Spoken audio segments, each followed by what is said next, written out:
Hello everyone, today we are going to discuss about types of bond fission. Bond fission के कितने types होते हैं हम ये डिस्कस करते हैं। बॉन्ड फिजन का मतलब होता है बॉन्ड का टूटना। Fission means break. Okay, now दो टाइप के बॉन्ड फिजन होते हैं। नंबर वन होता है हमारे पास होमोलिटिक एंड नंबर टू होता है हमारे पास हेट्रोलिटिक।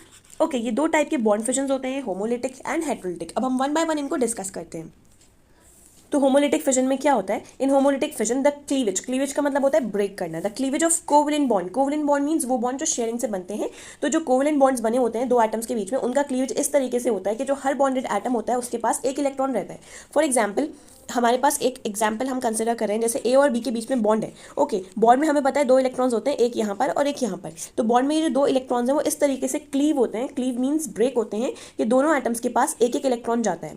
ओके, तो मतलब ये जो बॉन्ड है उसमें से इलेक्ट्रॉन जो है वो इन दोनों एटम्स के पास जाएंगे। तो क्या हो जाएगा, ए पर हम क्या बनाएंगे, इलेक्ट्रॉन बनाएंगे, प्लस बी पर हम इलेक्ट्रॉन बनाएंगे। ओके, इनको हम फ्री रेडिकल्स भी बोलते हैं। जब एक एक इलेक्ट्रॉन होता है तो उसको हम बोलते हैं फ्री रेडिकल।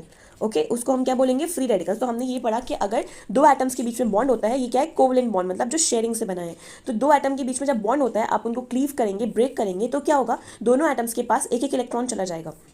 ठीक, तो यहाँ पर क्या हुआ, ए के पास भी इलेक्ट्रॉन आ गए और बी के पास भी। तो इनको हम फ्री रेडिकल भी बोलते हैं। Now we will discuss about heterolytic fission. What is heterolytic fission? तो हेट्रोलिटिक फिजन में क्या होता है, जो क्लीवेज होता है वो क्या ऐसा होता है, अनसिमेट्रिक।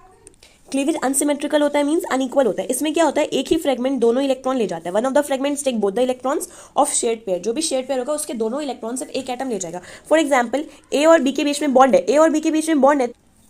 क्लीवेज इस तरीके से होगा कि यहाँ पर क्या होगा, जैसे मान लीजिए यहाँ पे दो इलेक्ट्रॉन्स होंगे 1 और 2। तो क्या होगा, अगर मान लें हम कि बी ज़्यादा इलेक्ट्रोनेगेटिव है, जब बी ज़्यादा इलेक्ट्रोनेगेटिव होगा तो ए के पास कोई भी इलेक्ट्रॉन नहीं बचेगा। जब बी ज़्यादा इलेक्ट्रोनेगेटिव हो जाएगा तो ए के पास कोई भी इलेक्ट्रॉन नहीं बचेगा, ए पॉजिटिव रह जाएगा और बी दोनों इलेक्ट्रॉन्स ले जाएगा, जिसकी वजह से क्या हो जाएगा, इस पर नेगेटिव चार्ज आ जाएगा। तो यहाँ पर हम मेंशन कर सकते हैं when B is more electronegative, जब बी क्या है, ज़्यादा इलेक्ट्रोनेगेटिव है, when B is more electronegative. E N में सिंबल यूज कर रही हूँ, आप पूरा नोट कर लीजिएगा, इलेक्ट्रोनेगेटिव देन ए। इलेक्ट्रोनेगेटिव किसके कंपैरिजन में, ए के कंपैरिजन में। नाउ अगर हम बात करते हैं कि दूसरे केस में अगर ए ज़्यादा इलेक्ट्रोनेगेटिव है, अगर ए ज़्यादा इलेक्ट्रोनेगेटिव होगा तो क्या होगा, ए पर नेगेटिव चार्ज आ जाएगा और बी कैसा रह जाएगा, बी पर पॉजिटिव चार्ज आ जाएगा। तो हम यहाँ पर नोट कर सकते हैं कि व्हेन, ये कौन सा केस है जहाँ पर when A is more electronegative, जहाँ पर ए ज़्यादा इलेक्ट्रोनेगेटिव है, ए इज मोर इलेक्ट्रोनेगेटिव मीन्स इसके पास इलेक्ट्रॉन को अट्रैक्ट करने की पावर ज़्यादा है। तो when A is more electronegative as compare to B, तब ए पर नेगेटिव चार्ज आ जाएगा। दैट मीन्स ये दोनों इलेक्ट्रॉन्स क्या होंगे, ए ने ले लिए होंगे,